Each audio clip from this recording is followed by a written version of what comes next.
You're listening to the BackporchTalk Podcast. Danny and Jason had many discussions and debates on the back porch while making pivotal investment moves with assets. That's right, with trading cards. They welcome you to the back porch and right into those discussions about current sports news with a fresh and unique twist. So come on and join us.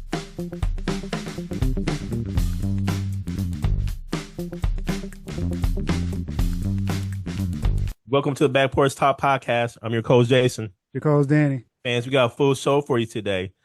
But before we get started, go ahead and go ahead and subscribe.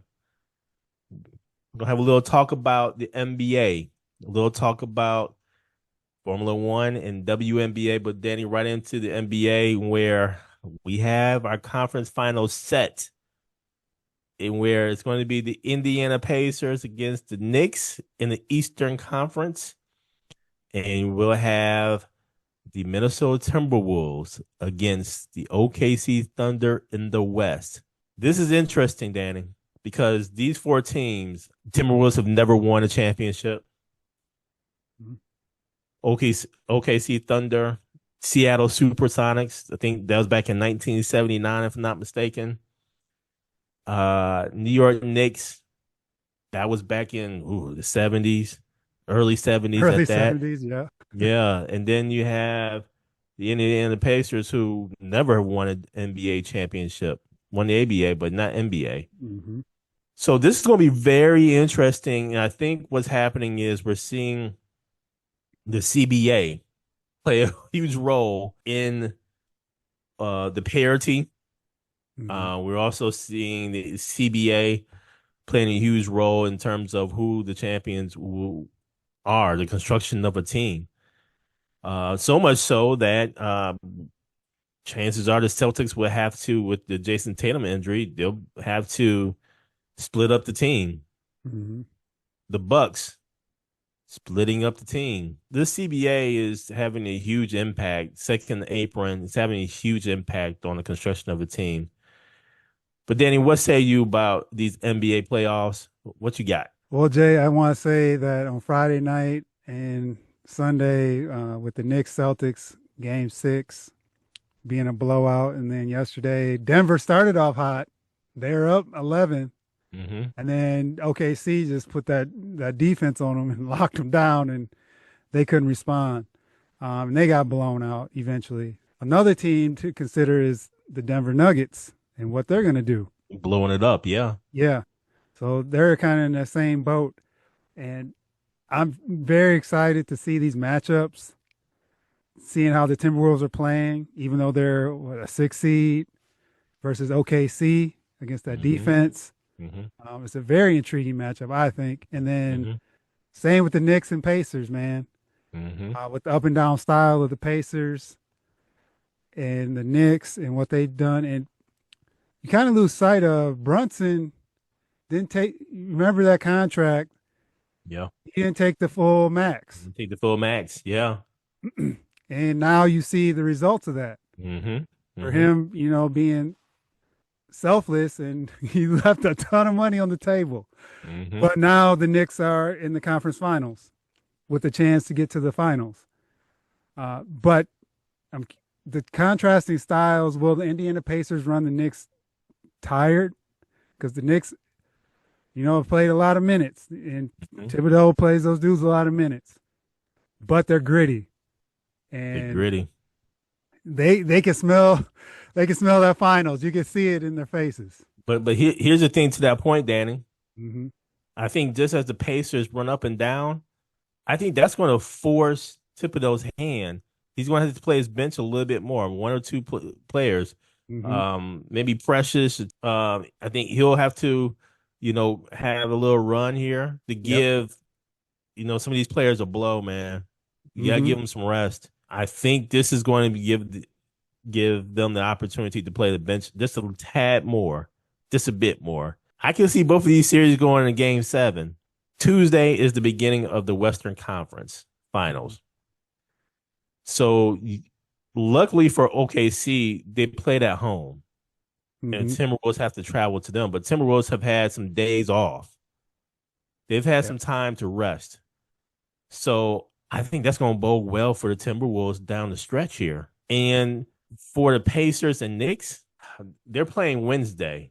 The Knicks played Friday, and the Knicks are playing at home. So I think that's enough rest for them. The Pacers played on Tuesday. So they've basically, since they're playing on Wednesday, they've had a week and a day. Mm-hmm. So Pacers are going to be fresh. The thing that you haven't heard a whole lot from the Pacers. Pacers, you've been used to talking a lot of trash. I think Carlisle got into him like, look, don't give him any bulletin board material. Mm-hmm. We can do this. This is the hot take, Danny. Who you got in the East? Who do you have in the West? I'm going with the New York Knicks, and I am going with Oklahoma City Thunder. Danny, I'm going with the Knicks, and I'm going with the Timberwolves. That's what I want to see in the championship, Jason. I do. The Timberwolves, I believe, can get it in 7. Yes, on the road. Mm-hmm. The Knicks, I can see getting it in. That's going to go 7 as well. That's going to go 7, man. It's going to be a grand amount type game, grand amount type series, man. And Edwards, man. Yeah. I would prefer to see him in the championship. I got OKC, but I prefer to see Ant in the championship. And just as we're talking about the NBA, the WNBA has started. And, oh, boy, we already got some drama in the first game, Danny. And where Caitlin Clark fouls Angel Reese, flagrant foul. And some say it's a basketball move. Others say it's just some drama between the two players that has carried over from college. I've only seen the highlights. I think it was kind of like a basketball foul, but at the same token, it didn't have to be that hard, man. Come on, man. It wasn't, anybody else around her. I mean, come on, man. What say you, Dan? I think you saw it live. What say you? Well, Jason, they did right by the WNBA by putting this game on Saturday as the first game of the season between these two. So there are other games preceding this, like the Aces and Liberty. Paige Beckers made her debut on Friday night. Mm-hmm. And then this was I would call it the highlight of the weekend. These two, the Fever and Sky, facing off. And the play was kind of a bang play because Angel Reese pushed off to get the rebound, which wasn't called. And then Caitlin Clark took liberty, no pun intended, at hacking Angel Reese and then adding a little mustard on the end of it, right? Mm-hmm. And Angel Reese took exception, and we know the history of these two. Mm-hmm. So if anything, and the flagrant was necessary because at the end of it, like you mentioned, Caitlin Clark pushed her. And I think that was on purpose. And then Caitlin Clark did not, she walked straight away from it. And Angel Reese was like, hold on, what? And, and had some words, right? Mm-hmm. And it didn't help that the Sky were getting blown out. That it was just a culmination of things in this game. But I think from a WNBA perspective, this keeps those eyes on the sport. Yep. Because there's this brewing disdain for each other. And you have Caitlin Clark still, she had a great game. She had a triple-double. Mm-hmm. Angel Reese had a double-double, 12 and 17. But it's just one of those things that kind of fueled the fire. Mm-hmm. Mm-hmm. That brings that anticipation for that next game. And may bring a couple additional eyes to the ball games now that may not have been there. Yeah, it was definitely something to get the season started on the right track from a attention perspective and something to talk about because that's one of the number one topics today. If you look at it, you had the NBA playoffs, but those were blowouts. You had this game, which was a blowout, but it was between Angel Reese and Caitlin Clark. We'll see what happens in their next showdown, but. And Danny, just as we say that, Formula One, they were in Italy this past weekend where Homa Ferrari, I think Sir Lewis Hamilton is figuring out the car. He qualified 12th and Charles Leclerc qualified for 11th. Both Ferraris did not advance in the qualifying third round, but they did inch up here. More so, I have to say, Sir Lewis Hamilton, where he started 12th. He ended up coming in 4th place. I think he's figuring out the car. He had a good tire strategy for this particular circuit. Mm-hmm. And I think Sir Lewis Hamilton is figuring out they're next in Monaco. I am not a fan of the Monaco track because there will not be a whole lot of passing on this track. So therefore, I may actually miss this one, save my time from watching. Yes, this is maybe a premier event or premier Grand Prix, premier circuit, but it's boring in terms of cars being able to pass. Max Verstappen, he wins this Grand Prix, followed by Lando Norris, and then followed by Oscar Piastri. And truth be told, had there just been maybe a lap or two remaining, I could see Sir Lewis Hamilton catching Oscar Piastri. And so, again, I think Sir Lewis Hamilton is figuring out. And unfortunately, the rookie driver, Kimi Antonelli, from Mercedes, who is from Italy, he did not finish, had car issues, so did not finish. That was his premier race, or his race in his home country. And so the Constructors' Cup, you have Ferrari catching up on Red Bull. They're only 17 points behind Red Bull. I can see Ferrari catching Red Bull and passing them up for this Constructors' Cup. But McLaren will not be surpassed, in my opinion. So I believe the rankings will go McLaren, Mercedes, Ferrari, and then Red Bull as the top 4.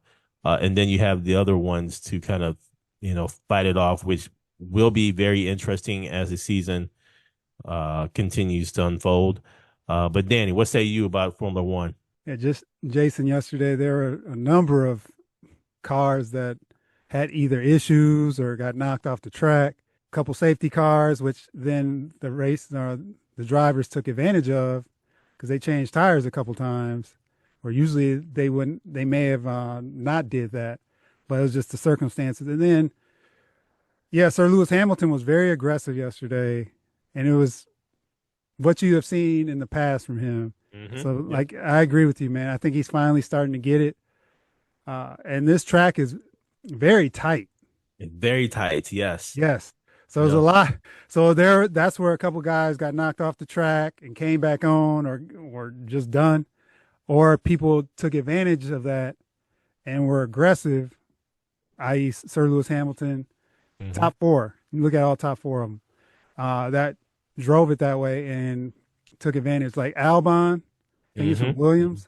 He was actually up, second or third for a while. Yeah, he was doing very well. And then all of a sudden, doing very well. They knocked him out the way. Hold on, man, you're doing too much here. So they knocked him off, and then that's where, because Hamilton got him towards the end, where Albon, I think he ended up in 5th. So yeah, it was an interesting race for sure. And Verstappen, yeah, he took care of business, man. He didn't let go this time, and Norris and Piastri had to settle for second and third this week instead of first and second. As I can't stand Max Verstappen, I do have to agree with him on one thing. So contractually, this is the last season or last race in Italy, again, because of contract. And next year, there will be in Madrid. There's a new street circuit that's going to happen in Madrid, and that circuit is replacing the Italy circuit. And so in looking at this map of the circuit in Madrid, it is going to be amazing. But one thing that Max Verstappen did say, he thought it would be a shame that, the Italy circuit wouldn't be on a map. And he talked about how, there's the history of a track the nostalgia of the track that will be missed, and something that he as a fan and now as a driver he fell in love with, and looking at all that. And you know what, I'm giving him some props here. He said he did get it in terms of Formula One side, and also for his nostalgic sake. Formula One side, you want to expand the sport. You would have these new tracks, the new ideas, the new thoughts of the track, how it could be, shaped and molded, if you will. And then you have the history side of it. So I get it. I get what he's saying. And this is probably the only time that you will ever hear me say, I kind of understand where Max is coming from. This is as much I can't stand him. I can't stand his driving. And to me, Sir Lewis Hamilton is an 8-time world champion. Book it. But I do understand what Max is saying here. I'm really wondering, Danny, Formula One's going to have to figure something out here. I can see them changing the calendar a little bit, and where they add a couple more races. Logistically, how that can, how that will actually happen. I don't know. But I think Formula One's going to figure something out to add a couple more races in terms of a season. You mark my words. It's too much money now. It's too much money now for them not to think about that. And Danny, this is additional time with BackporchTalk Podcast. So with these 4 teams in the NBA Conference Finals, I think one thing we need to recognize is that you have small market teams. So just as we're talking about the CBA has really did its thing, and there's parity. You have Indiana Pacers, small market team. You have Minnesota Timberwolves, small market team. OKC Thunder, definitely a small market team. You have 3 out of the 4 teams remaining as small market teams. And so this is going to be something where there's going to be national attention on the NBA with small market teams at the forefront. And yes, the New York Knicks may win. I picked them to win, but it's going to go 7 games. It's going to go 6 games. And even so, you want to have a focus on these small market teams. And I believe too, Danny, moving forward under this current CBA deal, I don't think you're going to have a repeat champion for quite some time. I think there hasn't been a repeat champion since the Golden State Warriors. That's a long time. And so year after year, there's been a new team that's won a championship. Look out for the Detroit Pistons. Cleveland may come back up, maybe come back through. There's no telling what's going to happen in Miami. But you got to look out for Houston. Yeah, look out for the Clippers. I mean, it's going to start back over. And I think the small market teams are going to be the ones that really relish in this new CBA deal. What say you, Danny, about small market teams? Yeah, Jason, this brings a great focus on the small market teams. And this is where I'll pull the Bucks back into this. The Bucks blew a key opportunity this year. Based on how this, excuse me, how this is all shaking out. And that's what I looked at as their path. They had a great opportunity here that they did not capitalize on. But the thing is, with the small market teams, they actually have names now. So you have the SGAs. So this will put him on the national stage. Anthony Edwards, he was on the Olympic team, but this puts him on that stage. He was there last year, but this gives him more because he's there again. Halliburton and Brunson. New York is not a small market, but a lot of people don't know their team, so to speak. If you're a casual fan, now you get to see the brilliance of Brunson and Karl Anthony Towns and that crew. And so that's what makes this interesting. And then you have the angle of, with Indiana and New York, Halliburton and Brunson with the whole WWE showdown a while ago, where Brunson was in the crowd and Halliburton was doing whatever, and they stared each other down. So now you have that angle too, where it just brings this whole different element to this, where even though they're small markets, they'll have this national platform. And I just hope the series are good. They're not like blowouts and everything. I hope they're very, nip and tuck type games going to the fourth quarter where they can keep the eyeballs on the television. Thank you for joining us at Back Porch Talk Podcast. You can also join us on Twitter by tweeting us at @back_podcast. For more information, you can go to our website, which is backporchtalkpodcast.com. You can also email us at backporchtalkpodcast@gmail.com. Again, thank you for joining us, and remember that there's enough hate in the world, so go ahead and spread a little love.